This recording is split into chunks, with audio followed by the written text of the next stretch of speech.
Alhamdulillah, para jemaah dirahmati Allah Subhanahu wa taala. Kita akan meneruskan pengajian daripada kitab Risalah Jami'ah karangan Al-Imam Ahmad bin Zain Al-Habsyi, yang mana kita telah sampai kepada bahagian yang mana penulis mengatakan, wa min tamamis saum kaful jawarihi amma yakrahuhu Allah Ta'ala minal a'dha'i sab'a al-ati dhikruha. Beliau mengatakan daripada kesempurnaan puasa adalah kita menjaga panca indera kita yang ketujuh. Panca indera yang tujuh daripada perkara-perkara yang tidak disukai oleh Allah Subhanahu wa taala. Yang dimaksudnya di sini, apabila kita melakukan puasa, maka diwajibkan kita menjaga panca indera kita. Dan panca indera kita, pertama sekali kita ada mata, yang kedua adalah telinga, yang ketiga adalah lidah, yang keempat adalah kemaluan, yang kelima adalah tangan, yang keenam adalah kaki, dan akhir sekali adalah hati. Bagaimana kita nak menjaga mata kita daripada melihat apa yang diharamkan? Begitu juga bagaimana kita nak menjaga mulut kita daripada membicarakan perkara yang diharamkan? Bagaimana kita nak menahan telinga kita daripada mendengar perkara yang diharamkan? Bagaimana kita nak menahan tangan kita daripada melakukan perkara yang diharamkan? Bagaimana kita nak menahan kaki kita daripada melakukan perkara yang diharamkan? Begitu juga dengan kemaluan. Dan akhir sekali adalah perut, ya. Ini kita ada kemaluan dengan perut. Hati ini ada bahasa yang tersendiri.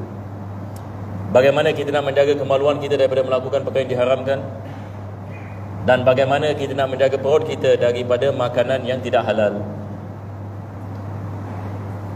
Jadi penulis maksudkan 7 anggota badan ini. Bagaimana kita nak memastikan 7 anggota badan kita juga puasa.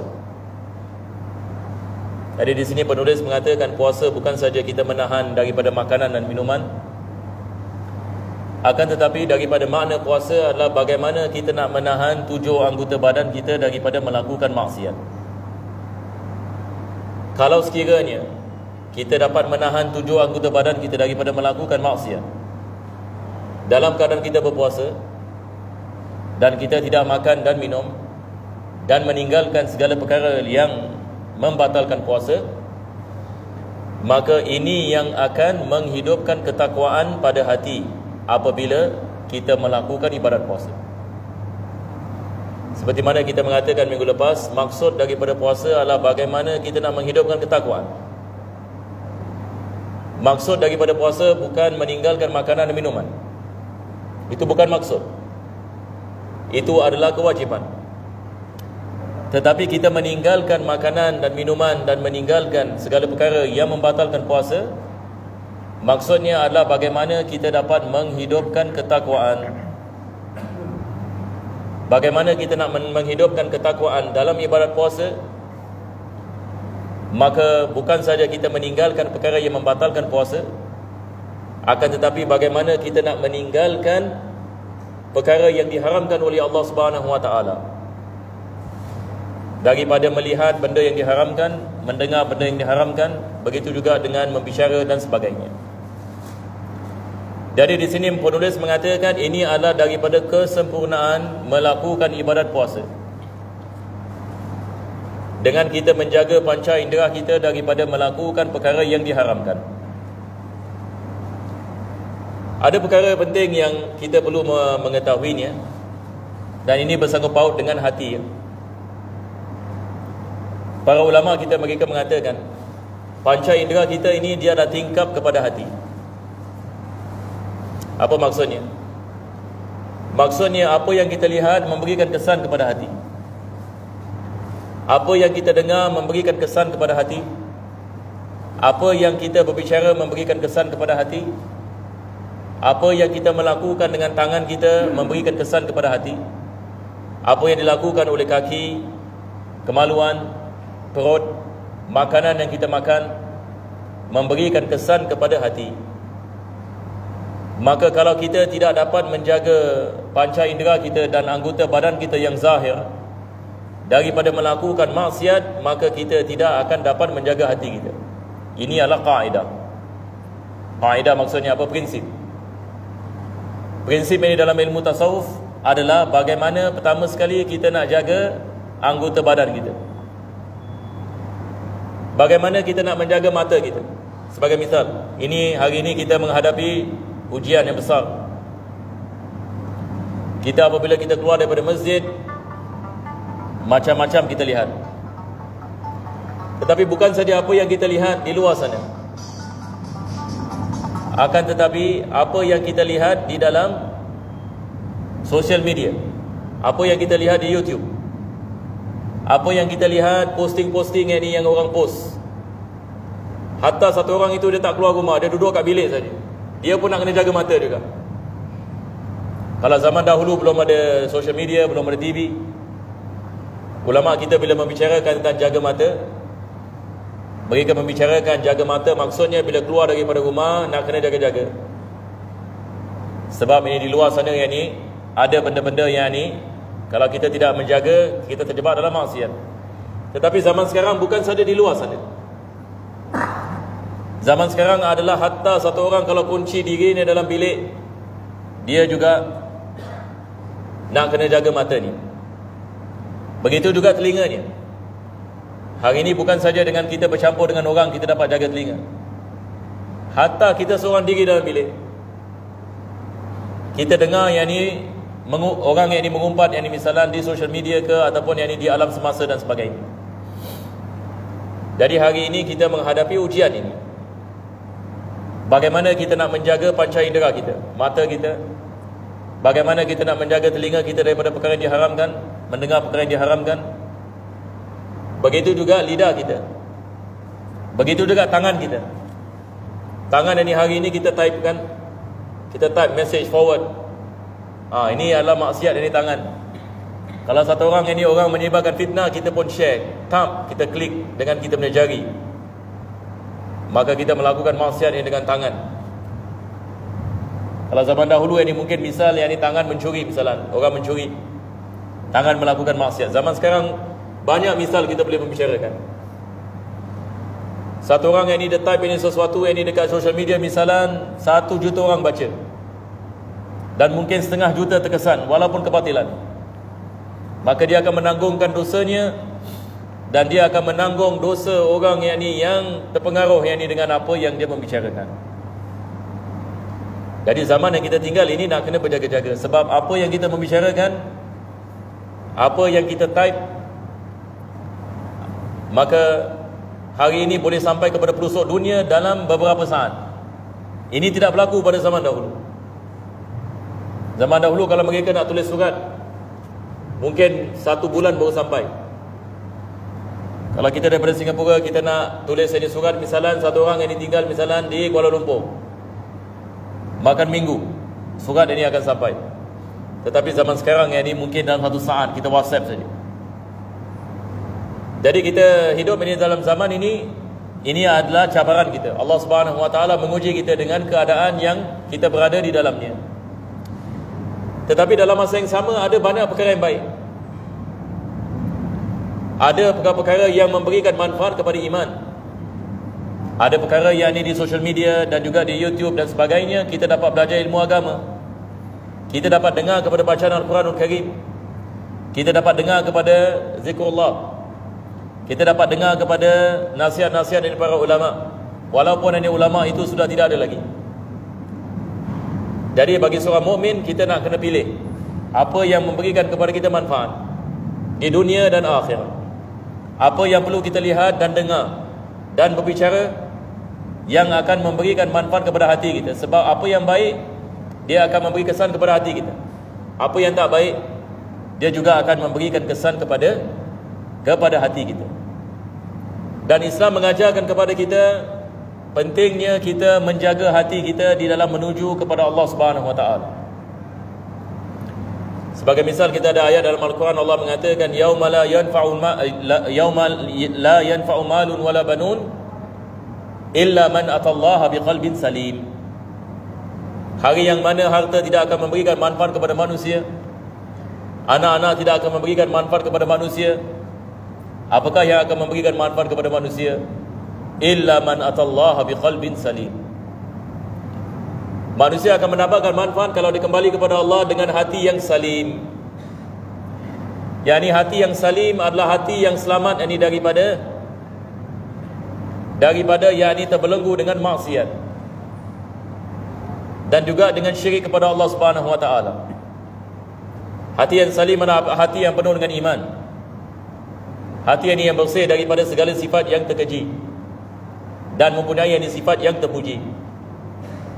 Ini adalah ilmu tasawuf. Ini mengajarkan kepada kita bagaimana kita nak mendapatkan sifat yang terpuji dan mengeluarkan sifat yang terkeji. Bagaimana kita nak usahakan atas hati kita supaya kita berusahakan atas iman dan keyakinan kepada Allah. Jadi perkara yang pertama sekali Islam mengajarkan kepada kita adalah menjaga anggota badan yang zahir. Kembali kepada prinsip tadi, barang siapa yang tidak dapat menjaga anggota badan yang zahir, dia tidak akan mendapat jaga hatinya. Sebab anggota badan kita ibarat tingkap bagi hati. Kalau kita buka tingkap, kotoran semua akan masuk. Tapi kalau kita tutupnya, kita jaga, kita dapat memastikan kebersihan dalam bilik. Sebagai dari ulama mengatakan panca indera kita ibarat sungai. Dan hati ini ibarat ini seperti apa? Seperti reservoir. Semua yang di sungai ini kembali ini kepada hati. Kita berdoa kepada Allah Subhanahu wa taala, mudah-mudahan Allah memberikan kepada kita taufik. Dapat ini kita usahakan atas iman dan dapat kita usahakan untuk membersihkan hati kita daripada segala sifat yang terkeji. Dan masa yang terbaik sekali adalah bulan puasa, bulan Ramadan. Kenapa bulan Ramadan masa yang emas? Kita mengatakan golden chance. Dalam setahun hanya Allah berikan kepada kita satu bulan. Dan di dalam bulan ini dia adalah golden chance, peluang. Kita tidak mampu kita melepaskan peluang yang ini keemasan. Kalau tahun ini orang semua tunggu World Cup kan? Bila yang di World Cup ini World Cup nak berlaku? Lepas itu bila World Cup ini dah start, siapa agaknya ini menang final? Argentina ke? France ke? Ya, ini semua orang ini risau. Kita lihat berjuta-juta manusia yang ini lihat ini live. Berjuta-juta manusia satu dunia. Lelaki baik wanita, Muslim baik non Muslim, semua sekali. Jadi bila datang ini World Cup ini, orang sambut dengan sambutan yang luar biasa. Tapi Islam memberikan kepada kita Ramadan yang perlu kita sambut. Sebab dalam bulan Ramadan dia adalah peluang yang keemasan bagi kita semua, untuk kita usahakan atas diri kita dan hati, untuk kita mendapatkan ketakwaan. Maka Allah Subhanahu wa taala mewajibkan kita puasa. Dan apabila kita melakukan ibadat puasa, ini adalah peluang yang terbaik untuk mensucikan hati. Sebab ini bila kita puasa dan kita menahan diri kita daripada maksiat, dan kita memakan makanan yang halal, dan malam hari kita melakukan qiyam, kita pergi ke masjid dan melakukan solat isyak berjemaah, dan melakukan solat tarawih berjemaah, dan melakukan solat witir. Dan selepas itu mudah kita nak bangun malam sebab nak makan sahur. Biasanya kita mudah ini Ramadan bangun malam, sekurang-kurangnya 1 jam sebelum subuh kita dah bangun dah. Ini adalah masa yang mustajab doa. Ini yang masa apabila kita berdoa kepada Allah, Allah pasti akan mengkabulkan. Dan ini adalah masa yang mana apabila kita melakukan ibadah, Allah mensucikan hati dan jiwa dan roh. Banyak ini kebaikan dan rahmat dan barakah kita mendapatkan daripada malam-malam ini Ramadan. Dan selepas itu Lailatul Qadar pula. Masya Allah, ini bonus. Ini kita mengatakan ini golden chance, ini atas golden chance.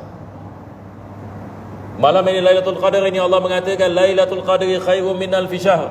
Lebih baik daripada 1000 bulan. Tanazzalul malaikatu waruhu fiha biizni rabbihim min kulli amr. Yani malaikat-malaikat ini akan turun, Jibril alaihi salam ini akan turun. Masya-Allah. Ini adalah malam yang luar biasa. Rahmat Allah Subhanahu wa taala kepada mereka-mereka yang melakukan ibadah. Satu ibadah kita melakukan, Allah berikan ganjaran 83 tahun 4 bulan. Ini adalah khususiyah bagi umat Nabi Muhammad SAW. Dan Nabi SAW mengatakan, carilah Lailatul Qadar pada 10 malam yang terakhir. Tetapi ajib kita lihat di masjid-masjid di Singapura, 10 malam terakhir paling sikit orang. Dalam bulan Ramadan, 10 malam yang awal, ramai orang datang masjid.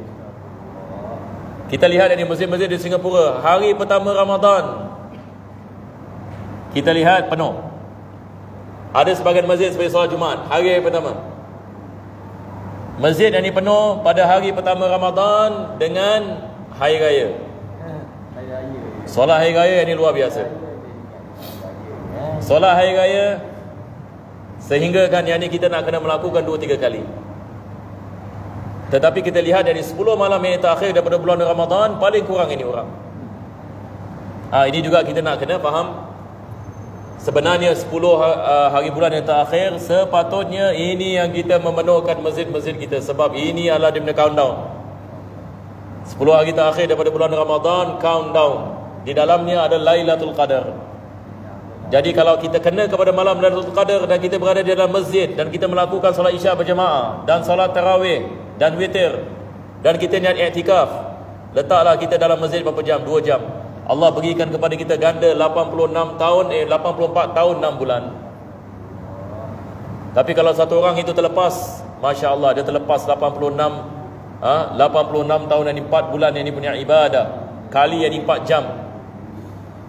Jadi belum lagi termasuk ini qiyamul lail yang kita melakukan pada waktu malam dan doa dan zikir. Jadi apabila kita keluar daripada bulan Ramadan, hati kita semua dibersihkan, dosa kita semua diampunkan. Nabi menifatkan seorang bayi keluar daripada perut ibunya, khalas. Dan ini hanya berlaku setahun sekali. Kita berdoa mudah-mudahan Allah berkati kita dalam bulan Rajab dan Syaban, dan mudah-mudahan kita sampai kepada bulan Ramadan. Jadi bulan Ramadan ini dia adalah peluang bagi kita keemasan. Kalau orang menanyakan macam mana saya nak bersihkan hati saya, bagaimana saya nak sucikan hati saya, susah saya begini. Ini bulan Ramadan ini, insya-Allah yang ini kita mengambil yang ini peluang untuk kita baca Al-Quranul Karim. Kita meletakkan keazaman untuk kita khatam Al-Quran dalam bulan Ramadan. Satu hari sekurang-kurangnya 1 juzuk. Jadi tiap-tiap hari kita baca Al-Quran, tiap-tiap hari kita hidupkan zikrullah. Jadi kita lebihkan sikit. Pada waktu malam kita paksa diri kita solat tarawih 20 rakaat. Tak apa, ada orang mengatakan tak, tapi saya nak 8 rakaat. Tak apa, ya disilakan. Tak ada masalah. Tapi satu orang ini kalau dia boleh melakukan solat yang dengan lebih afdal. Dan kita usahakan ini untuk kita melakukan solat jamaah. Jadi supaya insya-Allah yang ini segala-galanya dimudahkan oleh Allah, dan kita jaga maksiat daripada maksiat. Bila waktu siang, bagaimana kita nak jaga diri kita daripada maksiat. Maka dengan ini kita insya-Allah akan mendapatkan manfaat yang besar daripada bulan Ramadan. Kita berdoa agar Allah Subhanahu wa taala memudahkan dan memberikan kepada kita taufik dan hidayah, amin ya rabbal alamin. Jadi insya-Allah ini sebabkan masa ini kita berhenti di sini, dan kita akan meneruskan insya-Allah pada minggu yang akan datang. Melainkan kalau ada jemaah yang ada soalan, boleh tanya insya-Allah. Kalau tidak ada, insya-Allah sama-sama kita berdoa kepada Allah. Khusus kita mendoakan mangsa di Turki dan Syria. Semalam malam berlaku lagi gempa, ya. Apa yang wallahu alam saya tahu, ada 2 lagi gempa yang baru yang berlaku. Kadar ini Richter dalam skala ini Richter agak tinggi, 6.5 di sebuah tempat nama Antakya. Antakya ini tempat di border di antara Turki dengan Syria. Dan semalam ini berlaku gempa yang ini di sana, ramai yang mati syahid. Kita mengatakan mati syahid ini kenapa? Sebab orang yang mati dalam gempa ini syahid. Syahid kita mengatakan ini syahid akhirat. Tapi di dunia wajib kita mandikannya, wajib kita solat janazah untuknya. Akan tetapi pada hari akhirat dia akan dibangkitkan di kalangan para syuhada. Ini yang kita maksudkan orang mati syahid. Dan orang yang mati syahid ini sekurang-kurangnya Allah mengampunkan dosanya. Dosanya semua yang ini diampunkan. Yang ini dikembali kepada Allah Subhanahu Wa Taala dalam keadaan yang ini diampunkan dosa. Jadi kadang-kala ada perkara seperti ini disebabkan Allah sayang. Allah Subhanahu Wa Taala ini apabila sayang ini kepada manusia, maka Allah mengampunkan dosanya, tetapi Allah mengujinya dengan beberapa ujian. Jadi sama-sama kita mendoakan agar Allah Subhanahu Wa Taala memberikan kepada mereka keampunan, dan kita berdoa juga Allah memberikan keselamatan dan keamanan kepada ahli keluarga mereka yang masih hidup lagi. Keadaan yang di sana agak subhanallah, ini kita tak dapat bayangkan. Cuma kita di sini alhamdulillah segala-galanya dimudahkan. Kita di sini, kita ada keamanan, kita boleh makan apa yang kita nak, minum apa yang kita nak, ada rumah kita tak roboh, rumah kita bahkan lagi cantik dan sebagainya. Ini adalah nikmat daripada Allah. Kita berdoa agar Allah Subhanahu Wa Taala memberikan keamanan, keselamatan, kerahmatan dan barakah kepada semua kaum mukminin dan mukminat wal muslimin wal muslimat di mana saja mereka berada. Ila hadrat Nabi sallallahu alaihi wasallam. Al-Fatihah.